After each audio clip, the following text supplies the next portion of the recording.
Hey guys, welcome back to the next question. We are at the question number 18 over here.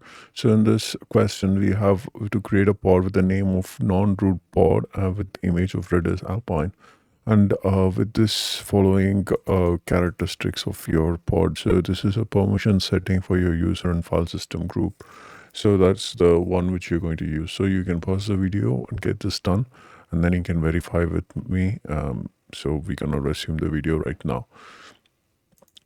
So here in this video, we are going to, do this pod with this permission.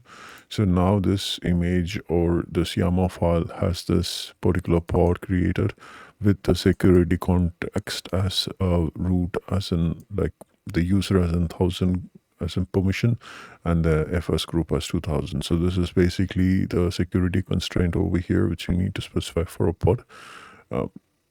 And it applies to all the containers within it. So here we are using image Redis Alpine, and the name of this container is non-root prod.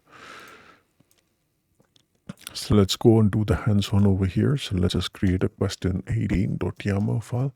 And this file, we are going to remove this content and then add this particular line from your GitHub page. So here, apply this, go control, apply, F&F. As you can see, the pod is created and it is running currently. That's how you need to create it with the permissions. Thank you again for watching this question. I'll see you on the next question.